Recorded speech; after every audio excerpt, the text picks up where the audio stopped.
And welcome back in for another episode. I'm Levi. I'm Jacoby. And I'm Joe. And this is the Thought Vessel Show. Let's jump in. So, have you ever been invited to a potluck and they asked you to bring plates? Paper plate guy? Oh, yeah.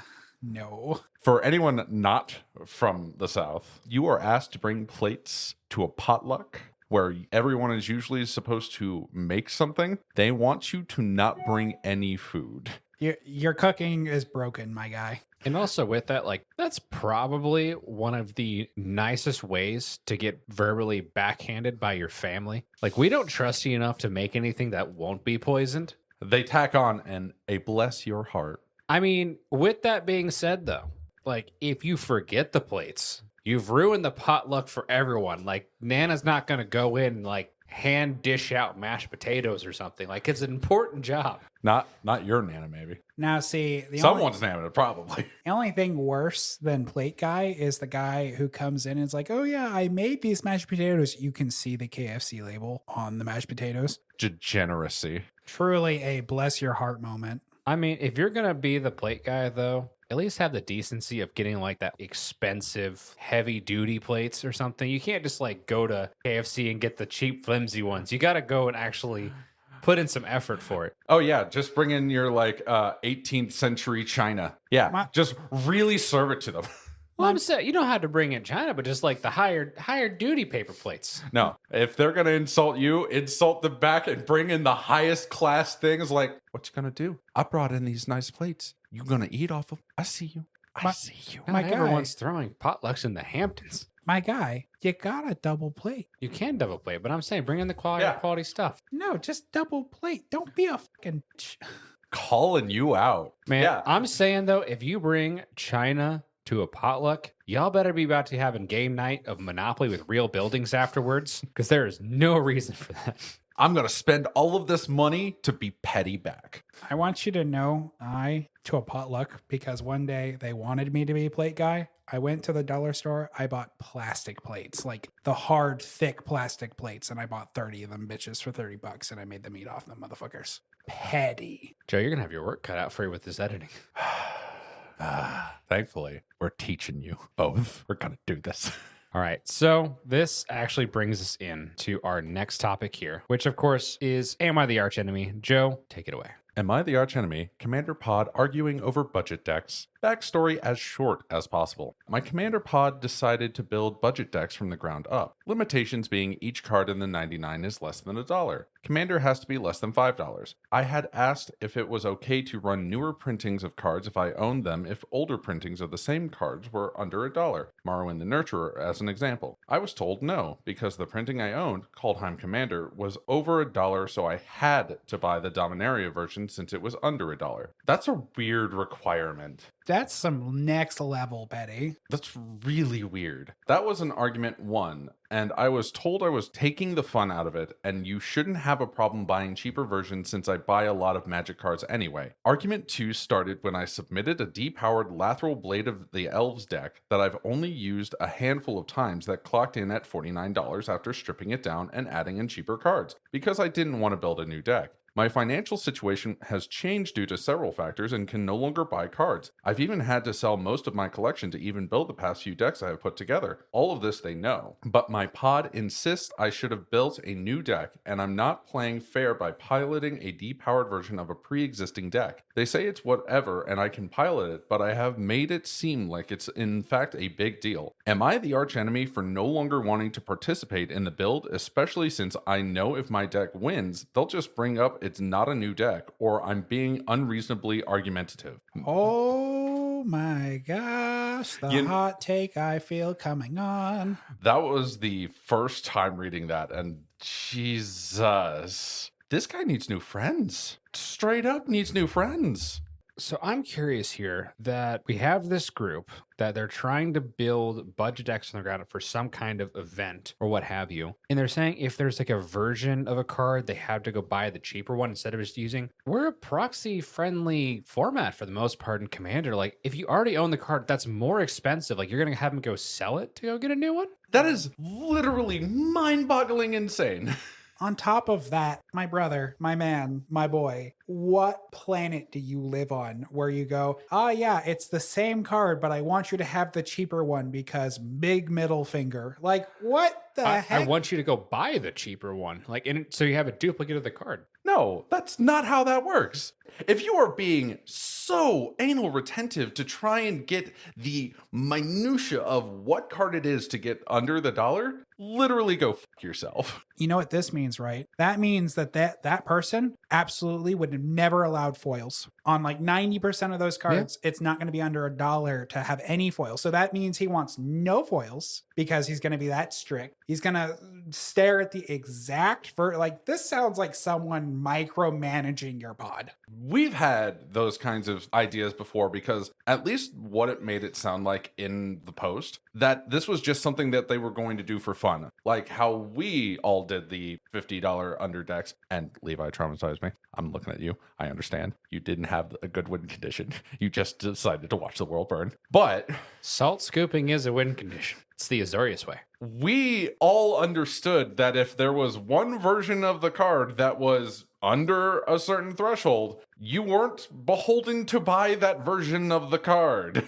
Popper, perfect example. If it's ever been a common, we don't care if it says uncommon now. It was a common at one point. Run the version. It doesn't matter. And with that as well, Pauper in and of itself is an official Magic format. So that is the precedent that is being established. I don't understand why, if there's a more expensive version card, you have to go acquire the cheap one. And also to note, the guy built Lathreel. Not an issue at all. Not wanting to sit here and figure out like a whole new deck archetype because people want to be extremely picky. I get you, fam. I can get that because technically the only building was removing the expensive cards and putting them in. It's not like the entire deck was conceptualized by him. I can get that side of the argument. And I could probably understand, but at the same token, he even put the caveat. He's been put into a financial situation where he cannot just go out and do a lot of that, and a lot of his collection was sold. So he's not like picking from a lot of the cards that he has in his collection. He's probably still going to be financially strapped to try and get more cards, even if they are under $1. That's still an investment. And even then, he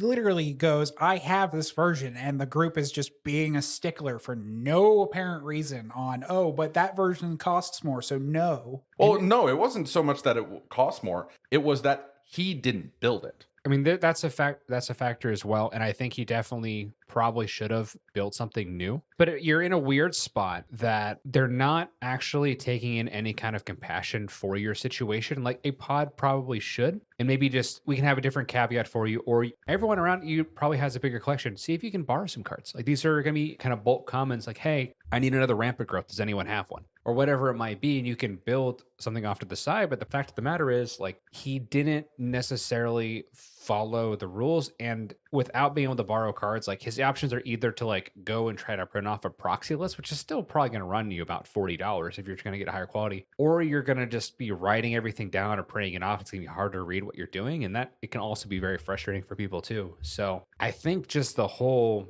situation was doomed to fail. It's unreasonable to hold up to every single thing that is technically outside of the rule set, which is budget, everything under $1, build it yourself. From what we got, those were the only stipulations, was under $1, build it yourself. Here's my take on that, right? Under the 50, right? Build it yourself. There is no stipulation here that it had to be something new. I don't think him building the Lathreel deck was outside the spirit. There's no stipulation identified to us against that. Well, I think there's two sides of this coin here. I mean, you could technically make the argument with the phrase from the ground up means it's not anything that's been pre-established already. But with that as well, we've kind of, because the shift for Wizards to go towards Commander is kind of homogenized a little bit, because there's so many like very niche stable cards that doesn't make sense for you not to run, that a lot of decks are starting to look very similar. Like if you're going to run a Fairies deck, I can probably tell you what 70% of the cards in the deck are going to be.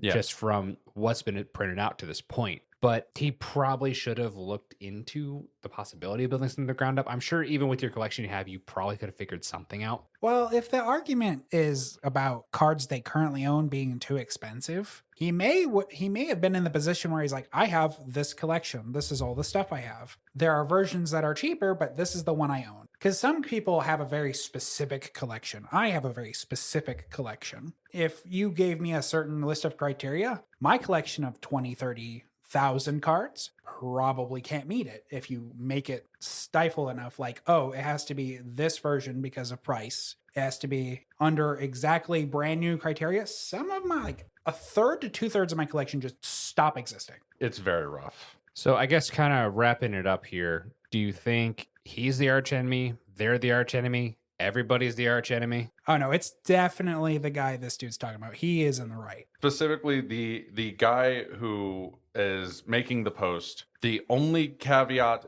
for not being the entire archenemy is that, in my opinion, he didn't build the deck, even with the homogenization. So I can get where they're coming from with that. But the rest of that situation, my God, is that guy's friends very much the archenemy. Well, I mean, as far as potlucks are concerned, this guy wasn't super restrictive potluck. You got everyone with gluten intolerances or vegetarian or can't eat dairy, so it's harder to get the meal. But this man brought leftovers to a potluck, and that's worse than being paper plate guy. I wouldn't put it that way. I would actually put it that he brought the KFC mashed potatoes, but then spruced it up with chives, cheese, bacon from his own home. Yeah, that's where I would sit. That's fair. Right. It is store-bought, but spruced up for your own means. But I'm saying everybody's the archenemy. That's where I sit with it. But that is fine. Let's go ahead and move on here. We actually have a very interesting topic here on the episode. With this episode, I wanted to do a Power 9 for Commander. For those of you who don't know, originally in constructed formats, we had 9 cards that were considered universally better than everything else. That was referred to as the Power 9. With the Commander format, there's always been a lot of speculation of what the Power 9 might be. For our particular format, we banned effectively Time Twister from anyone's list because that is it in the original Power 9, so that seems like cheating. It's the only one of the only Commander eligible cards in the original Power 9 that you can actually use. I sent the homework assignment to both Jacoby and Joe to get their list together and send them back to me. So this is going to be the first time that anybody other than myself has any idea what is on anyone else's list. Just for premise here, of the Power 9, only 3 cards were universally across our lists. There were 2 cards that were on 2 people's lists, and then everything else was unique to that person. So what I would like to do is we're going to start with everything that we had in common. Then we'll go over the ones that only 2 of us had in common, and then the third person can justify why it's not on their list. And then we'll discuss the cards that made the list that no one else decided to add.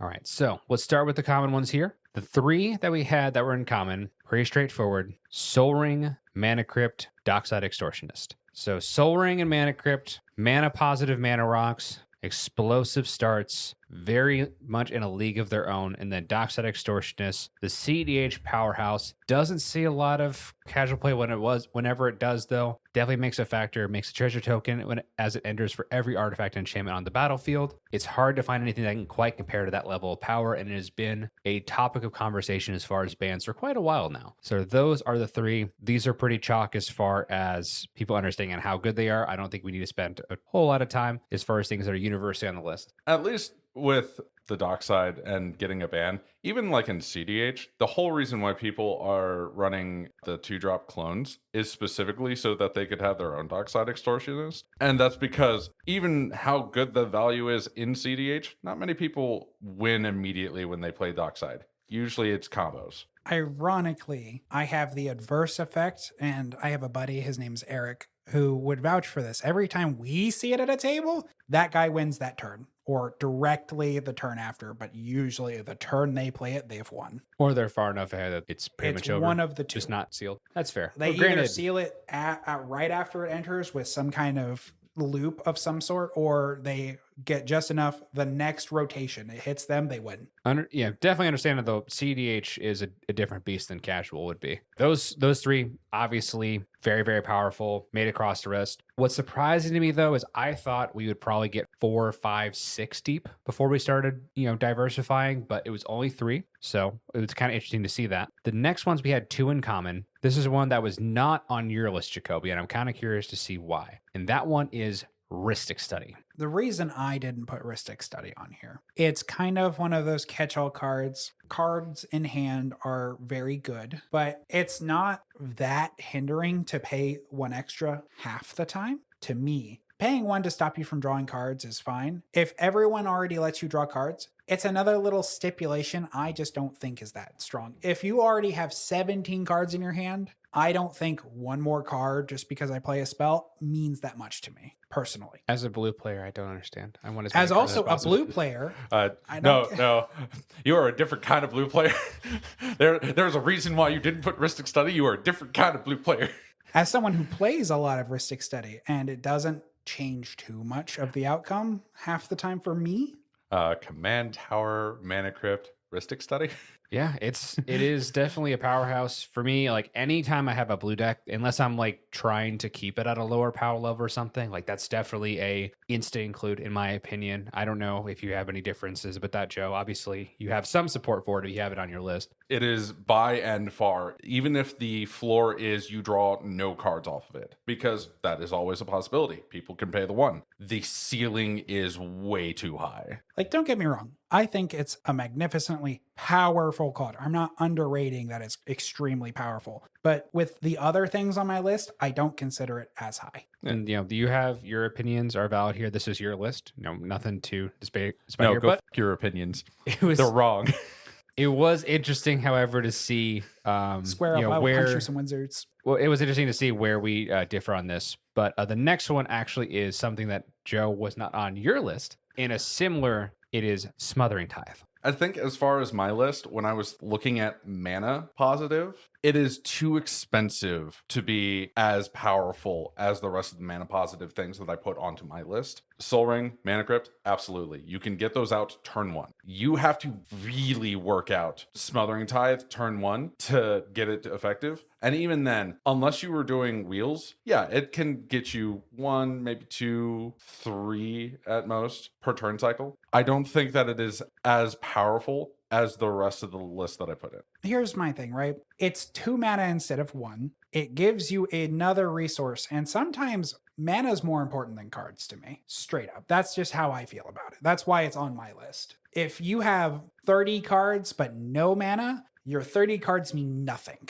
That's how I feel. Unless you have a Reliquary Tower or a Thought Vessel. But if you have no mana, it means nothing. When you untap, you have mana. The other argument for that is if I can draw into more mana, it doesn't matter at that point. I could have all the mana in the world, but if I don't have anything to do, it doesn't matter if I have all the mana in the world. I can't win that game because I cannot do anything. To be fair, a lot of my other cards on my list, little spoilers, involve that concept. Well, for me too, I think that Smothering Tithe is one of those cards that as soon as it hits the table, especially if it's around like turn 3 or 4, it is very much a part of the conversation of who's the threat. I think any kind of card that can command that level of respect, and we don't really have anything else like it right now in Commander. The closest thing would be like what was that card? Are you thinking Bootlegger Stash? Not Bootlegger Stash. It's the one every time you cast a second spell, third turn. Monologue Tax? So yeah, the closest thing in comparison here would probably be a Monologue Tax. And even then, they decided to cut it short at only the second spell. I think they very much could have just said anything after the second spell, you're giving the person treasure. But for some reason, they made it only the second spell. So it's not anywhere near as powerful. I don't see that card very often. Like every once in a while, I might see it in a rogue list. But we just don't have anything that can add a taxing effect to the level of Smothering Tithe. That's why it's made my list. I also think that the Monologue Tax was cut short because they made that 3 mana. And then in Lord of the Rings, they literally printed a better one, but made it 2 color with Lotho.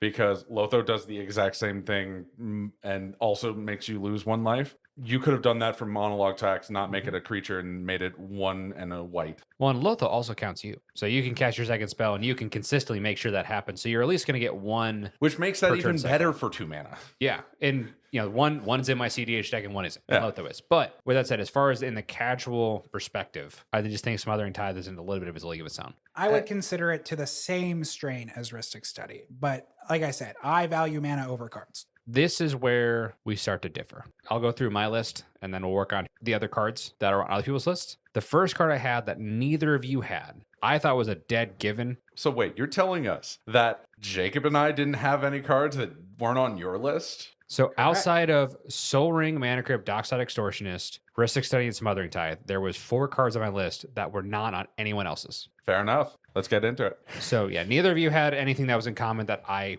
didn't have, if that makes sense. Wow, Joe, we did not have same brain for once. Yeah, no same brain. That's why we only had like 4 cards in common between Levi and I and Levi and you. And then 3 cards in common between all 3 of us. All right. So the first one I had on my list, I thought was pretty obvious one. It's extremely comparable to the original Power 9. Bit of a league of its own. Creates some bad games, but the power level is undeniable, and that's Jeweled Lotus. So I'm curious what for each of you why that may not have made the list, and then I'll go to my reasons why I picked it. Jeweled Lotus doesn't go in every deck. That is my argument. Jeweled Lotus doesn't go in every deck. There are a lot of non-partner 3-color decks where the commander is 4 cost. So it's literally a single generic, 1 of the colors, and then 2 other colors your Jeweled Lotus means nothing for. And the only other instance in a 3-color deck where it matters is like commander tax, but it's a one-off for some commander tax at that point. Like that's how I feel about it. While it is very ubiquitous in CDH, most of the time, cracking it and only being able to cast your commander is not as good as just having mana that could cast any spell. Like for a prime example in the same vein, I would agree in certain commanders. For example, my Krark and Thrasios deck that you play against that does have my Jeweled Lotus in it, and the only Jeweled Lotus I own. Only deck in my entire arsenal I would ever put it in, because Krark is a 2-drop and it's 1 color. I don't feel it's strong enough across the board, no matter what you do, for a lot of our current CEDH lists. Granted, a part of this might be I run a lot more aggro decks than both of you do. For me, having a commander like Bigfoot, aka Uriel the Miststalker, being able to get him out on turn 2 so I can start putting auras on him, being able to accelerate that clock by 3 turns is incredibly important. For me, that might be a part of it too, because I'm trying to get out early and often. I also, in the same vein as one of your other decks, Sisse, being monocolor, 3-drop, you can have some of your mana left over. You just Jewel Lotus get basically a free Sisse. Oh, yeah. Very potent in some of the types of decks you run. I can see where your thoughts is. Yeah, but it's not a important card for certain strategies, because some of those strategies, you may have the commander in the command zone as just the way to get those colors. Using CDH, Rogsai doesn't use Jeweled Lotus all that much, because all you need is Rograk to be cast immediately. Or like Timna Thrasios, where Jeweled Lotus doesn't cast either of them. It's another good example now that I think about it.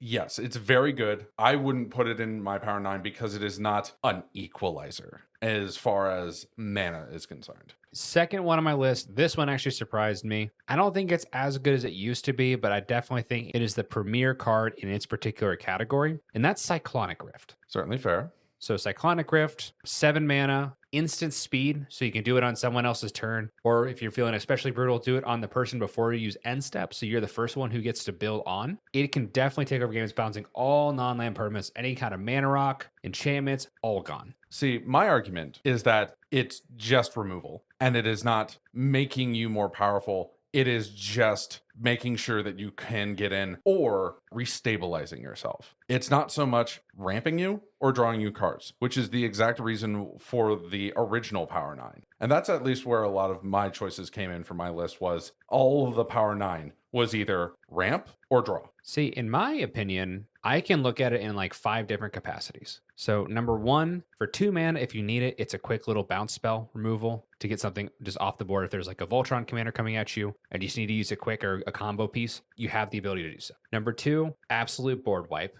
can remove everything on the board. 3, in a way, depending on what your opponents are playing, it's somewhat similar to like a mass land destruction spell if your opponent's heavily relying on things like mana rocks in order to accelerate and ramp, because they're going to have to waste an entire turn getting just the mana base out, then rebuild. So they're going to be super far behind. Number 4, if it's a lethal attack coming at you, it's a better fog. it can keep you alive. And number 5, it's blocker removal. If you have a lethal board state, but they have up their defenses, put their defenses in their hand, you can go in for a lethal hit. All of that on one card. My reasoning for not having it on my list. My list focuses on a lot of bits and pieces. I'm not really focused on one-hitter cards. A lot of my lists consist of the bits that turn into something ridiculous. Cyclonic Rift doesn't really hit very often as far as a major hitter in most of the scenarios I'm in anything but 2 scenarios. The first is I have 30 plus power on board. I know I'm going to kill you with it. So then I Psych Rift as a means to get rid of your blockers, or specifically defensively. It's very rare that I see it used in any capacity to halt someone's progress,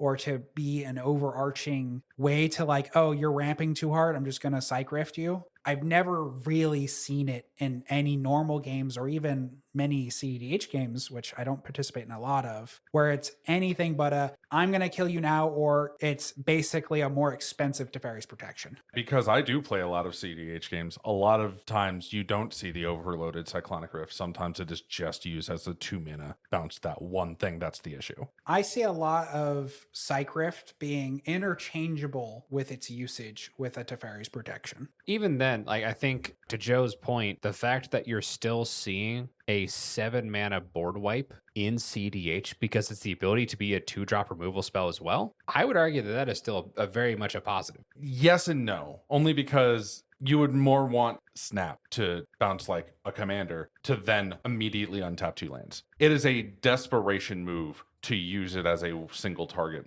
removal. And even then, getting to the 7 mana to board wipe in CDH is sometimes just not feasible. But even then, you can, is what I'm saying. Like, you have the right or ability to do so. Next one on my list, Jacob, you actually did in fact mention. I was surprised that no one put this on there as well. You're talking board wipe protection, combat protection, combo protection, Teferi's protection. Teferi's is a very good card. I've laid out the rules for my list. It was not, in fact, mana or card draw. I didn't put it on there.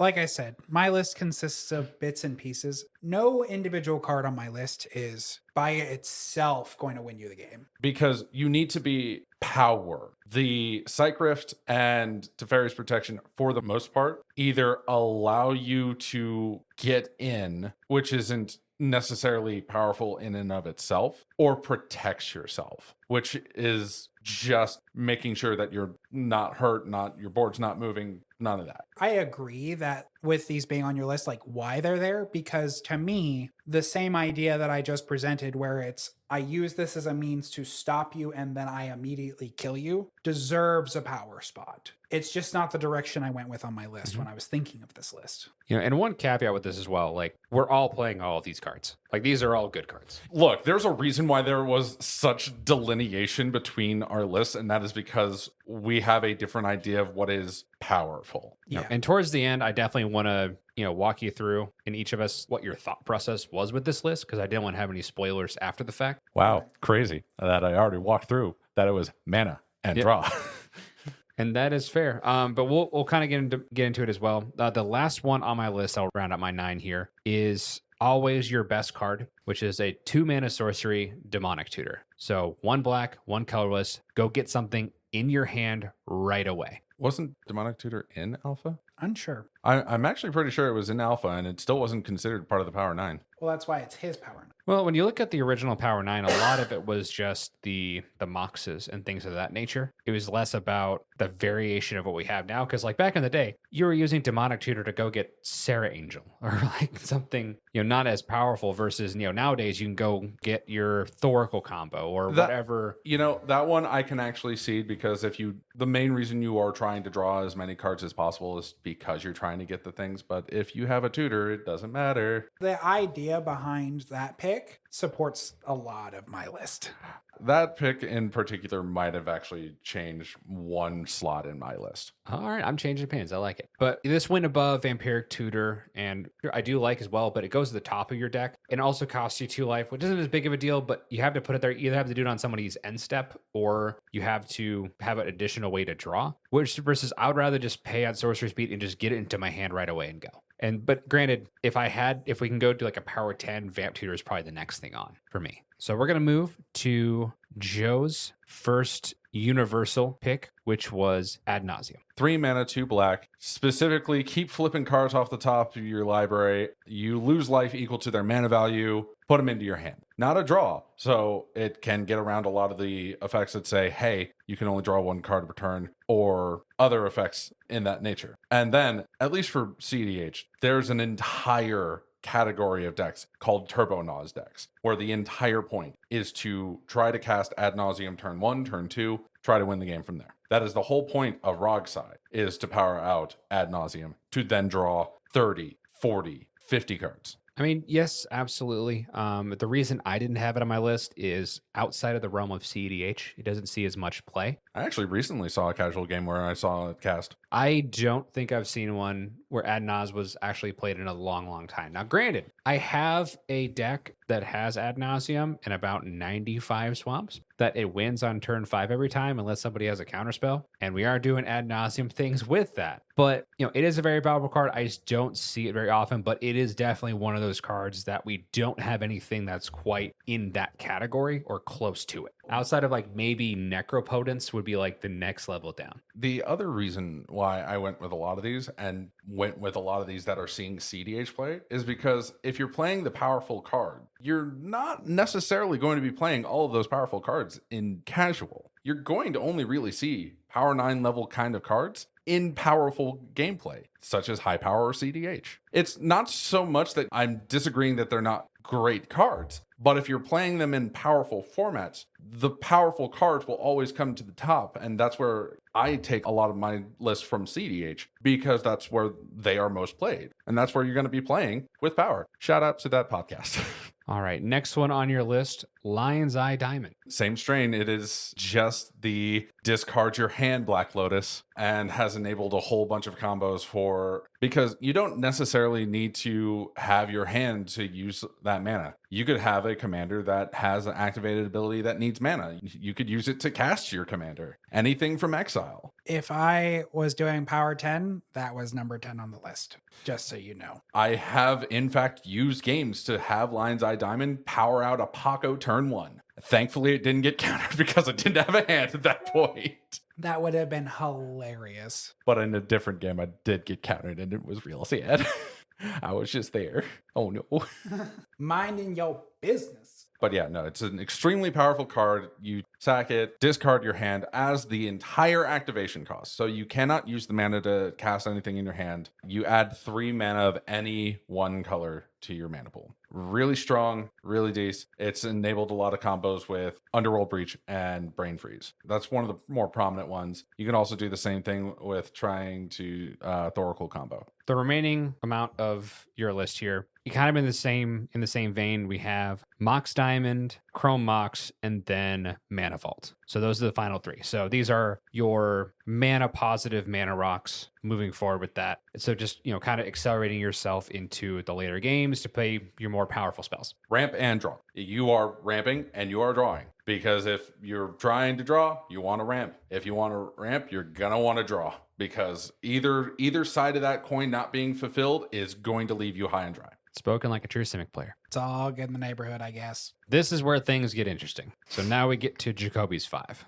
I'm going to start from the bottom here. You're starting from the bottom. From the okay. bottom. Now we're here. The first thing I'm going to talk about is Arcane Signet. My thing about it is it's one of those cards. It enables a 2-color 4-drop commander to be a turn 2 play pretty much consistently half the time with a lot of certain types of decks. It's along the same veins that Joe has most of his list, where it's like an accelerator that provides a color that's going to turn 2. I got my 4-drop, really amazing Winota because I had Soul Ring and Arcane Signet in hand and a land, and the rest of the hand's just gravy. Yeah, I'll absolutely cast that Arcane Signet off of the Mox Diamond and Chromox.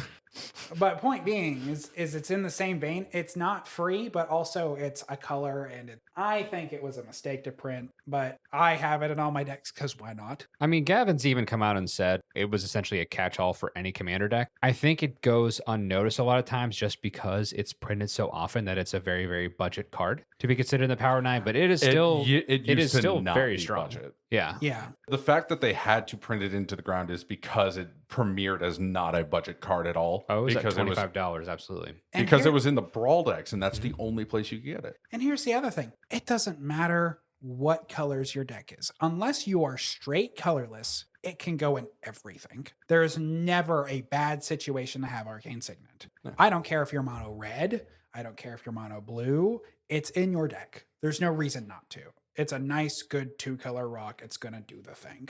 And in fact, I think it powers even more than single color decks. I think it is, in fact, more important that it is so ubiquitous to be able to just tap for any color of your commander's identity, because then you have Wooburg decks and right there. So next up, this is where... This is where things start getting a little more interesting. So for the rest of this list, the objective here was hitting the parts of a combo that I typically interact with that I personally do not fuck with, that I don't like at all. We're going to start out with Thought Lash. What? Thought Lash. What in the...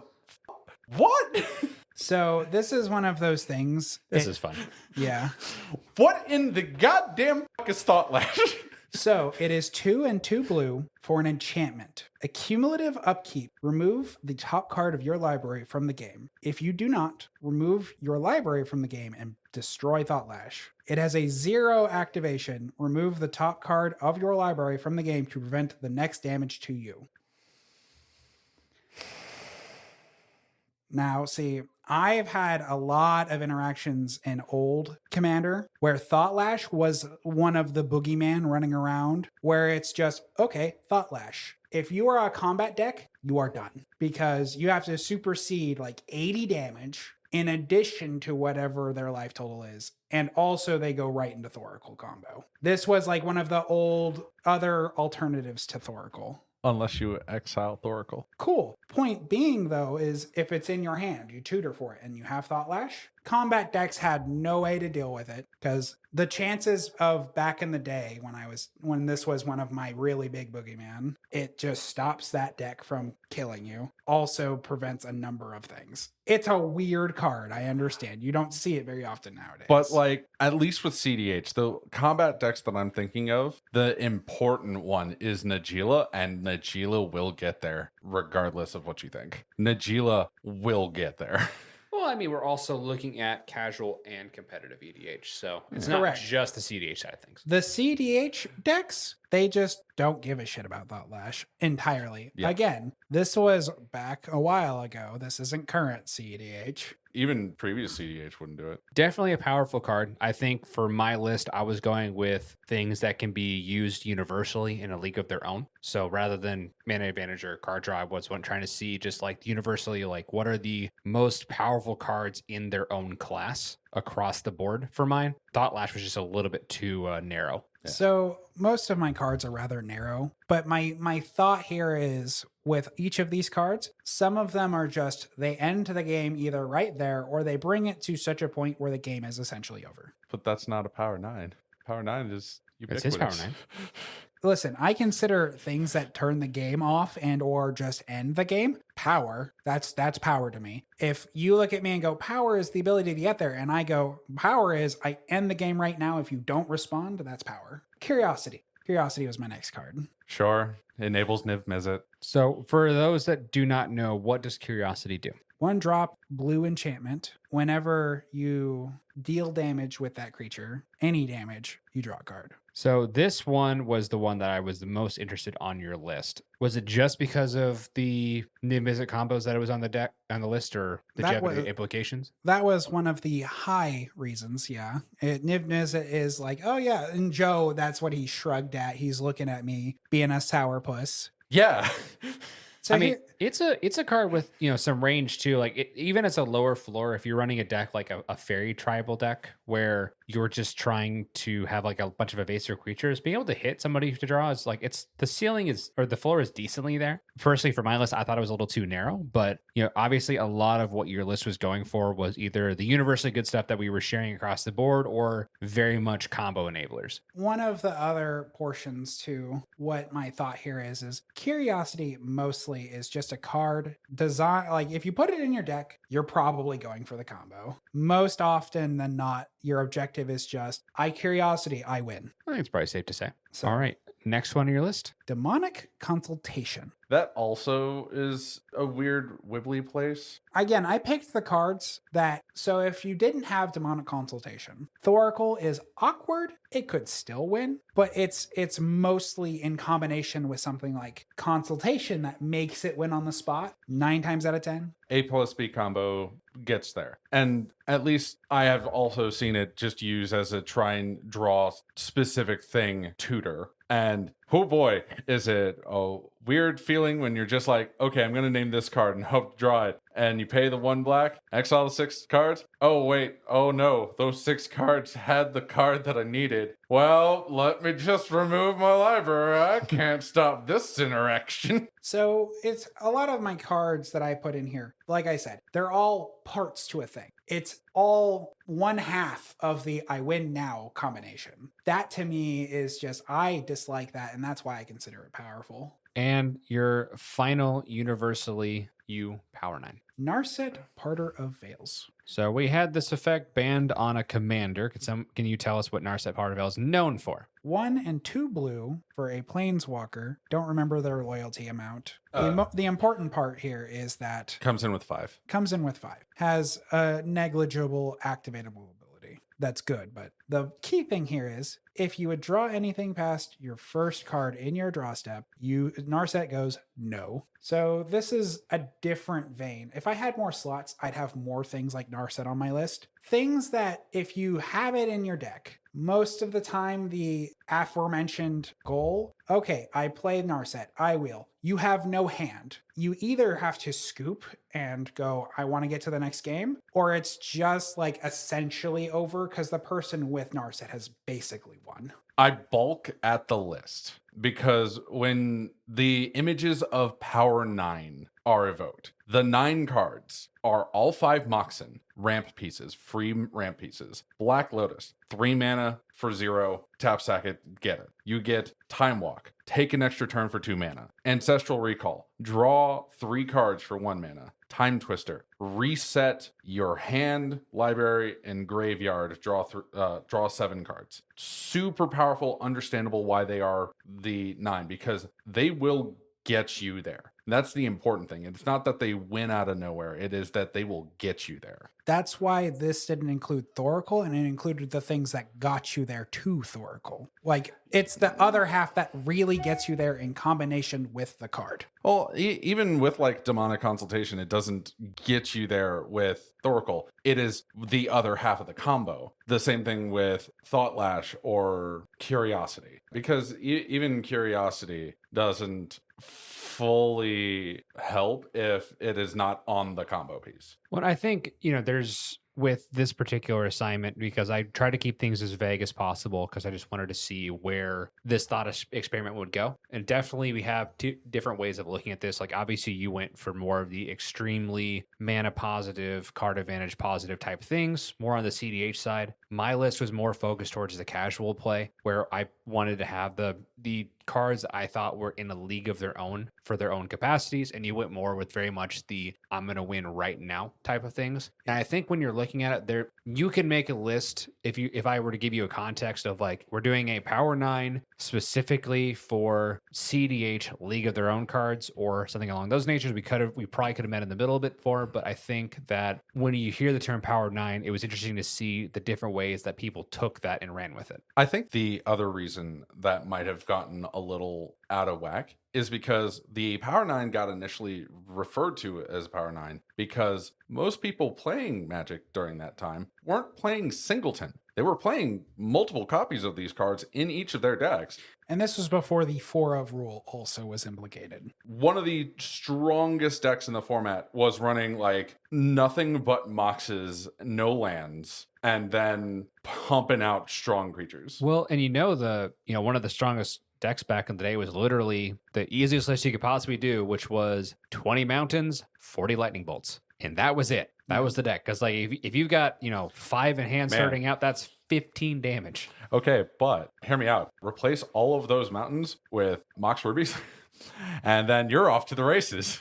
See, Because you're going.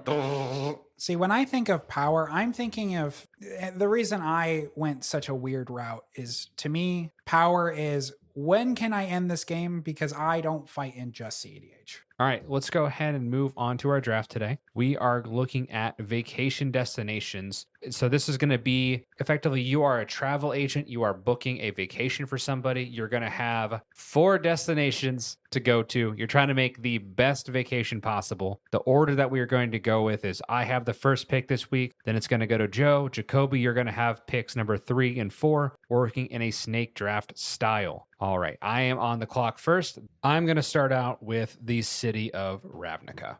So all the different districts, I think that this would be a very interesting place to go ahead and look at all the different things you can do.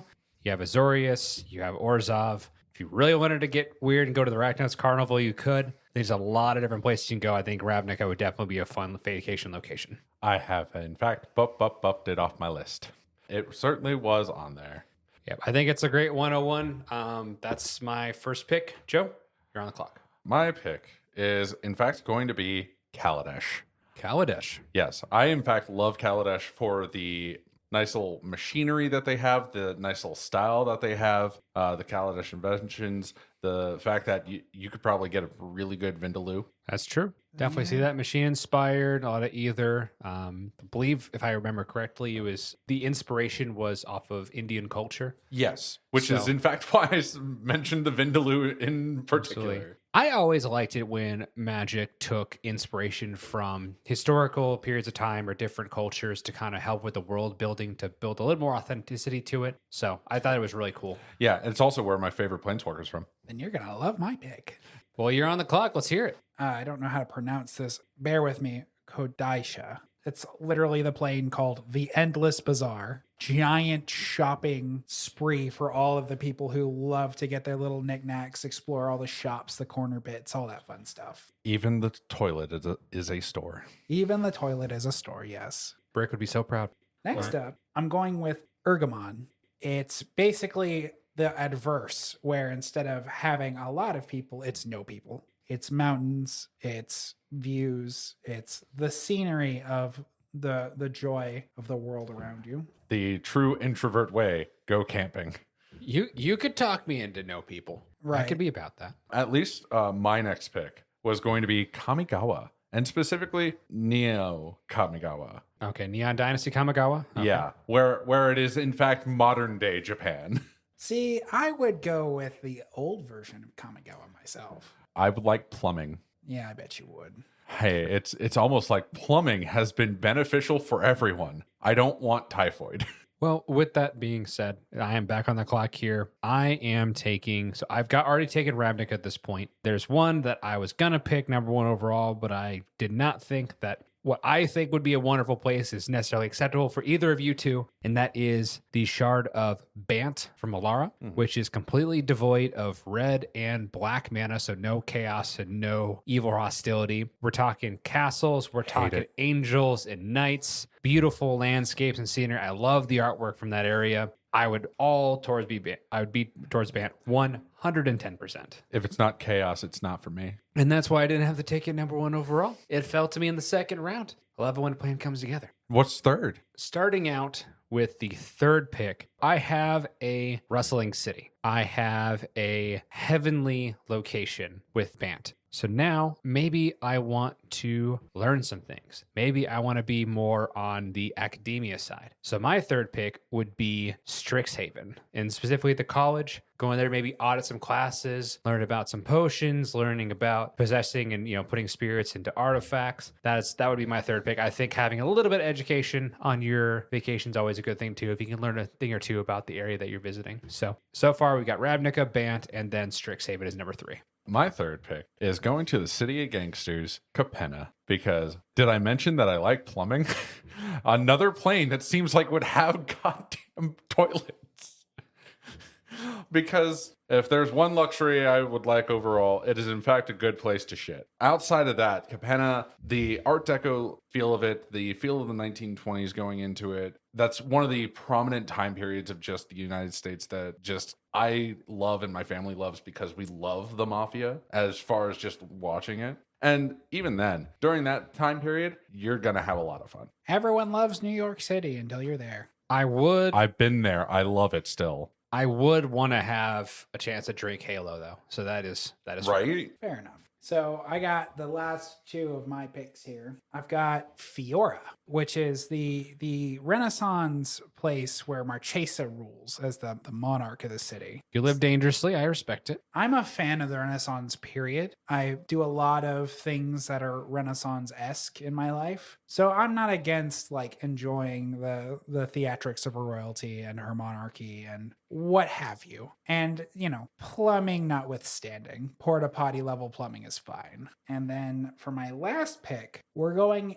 Innistrad. Specifically, we're going for right after Avacyn was restored, where Avacyn and Sigarda are maintaining the peace of mankind. I hate it here. Yeah, we're going for when we can bask in the glory of our goth Dami Mommy, because that's what she is. So at least my fourth pick in this is going to be a plane that hasn't come out yet. Duskmourn. Is that the haunted house one? Yeah. Okay. That's if Innistrad is old horror, Duskmourn is new horror. So you're trying to get murdered on your vacation. I'm sticking to my guns on that plumbing bit. That house has to have plumbing. So you're telling me that you'd rather go to a murder house than just like a casual beach related plane because of plumbing? I don't know how many times you have to have shit on a beach. I don't think you want sand in those places. You can have like an outhouse or something. No! You don't just shit in the ocean like everyone else. Fish already shit in there. What am I doing? Shitting in the ocean to apply dominance to fish? I mean, you could. I mean, for certain fish, that might be a food source. But I also just love being a goth and spooky bitch. I did lead off with goth Dami Mommy, so I understand that's fair point. And this is, in fact, going to be like the new ones where it's like the Cenobites. We have such sights to show you. Well, for my last pick, I did not think that this was going to make it that far, so that is interesting because I had a surefire last pick of the draft that I was going to select, but since this one's on the board, I think I'm going to let that one go for a later draft, and that is Eldraine. So the world of fairy tales, you have giant beanstalks, you've got, effectively King Arthur's castle. I think that'd be a really cool plane to visit. A lot of different, magical things going on. I grew up on King Arthur's, Robin Hood's, all these fairy tales. It'd be really nice to be living in that kind of fantasy world, at least trying to see it for a while with your own eyes. We went to, MagicCon Las Vegas and some of the stuff they had set up. You can kind of see it in person. Definitely got me in the spirit for it. So for my last pick, absolutely would be Eldraine. My only issue with Eldraine is that I quite enjoy food and I don't want it to fight back.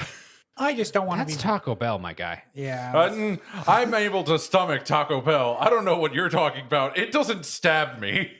I just didn't want to get Brothers Grimm on. I'll be honest. Didn't want to walk up to I didn't want to be on a tour, a witch comes up, and suddenly I don't have a mouth. I didn't want to get rankle pranked. I mean, yeah, but you also went to a haunted house and you're dealing with the mafia. Yes, neither of those are pranking me. They're being honest. I'm willing to mitigate the risks to be in the world of fairy tales. And so my list, Ravnica, Bant, Strixhaven, and Eldraine. Joe went with Kaladesh, Kamigawa, New Capenna, and the new Haunted House plane coming out, Duskborn. Then we had Kodesha, Bergamon, Fiora, and Innistrad for Jacoby's picks. Was there any ones that you were definitely thinking you were going to possibly pick if it came to you, but didn't come to be? I know that before I had a last-minute change of heart for my fourth pick to choose Ikoria, because I at least wanted to bond with the giant animals. I would love to be like, hey, Godzilla, you need a buddy? And Godzilla just going, yes. That's fair. I considered Capenna because, like I said earlier, New York City is basically Capenna with extra steps. It's more Chicago, really. Case being, though, real world example exists. We don't flinch at the mafia now. Why would we flinch at the mafia then? It's mainly proximity on flinching. You don't flinch at the mafia because you're not next to them until you're in their business, and then they're right in your face. Sure, Capenna's got good street food. But yeah, New Capenna was definitely on my list, so that didn't make it to third round for me. But I definitely wanted Ravnica and Bant before that. The one pick that I was going to select that I didn't think anyone would, because I'm a big sports fan. I like going to sporting events. So being able to go to the stadium plane that is KLM, which is where Battle Bond was from, and seeing some of those like multi-wizard duels in person from the stands would have been really cool. That's kind of like a day trip, as it were. But that would have been on my list. But Eldraine definitely has a lot more going for it than KLM did. So that if I had an honorable mention, that would be it for me. You thought I wouldn't think of that, but I knew that was your pick. I'm just not a sports fan. I enjoy sports, not as much as to go in person. I would like to just see the scores every once in a while. Good. Sure. Roll Tide. But that is all the time we have for us today. Thank you so much for tuning in. If you have any topics or Am I the Archimage that you would like to see listed on the show or with our neighboring blog, The Thought Vessel Show, send us a message at the thoughtVesselShow@gmail.com. Let us know the topic you want us to discuss so we can see about getting out to the show. Until then, that is all we have time for today. Thank you for tuning in. You have a good rest of your week. Take care. Bye.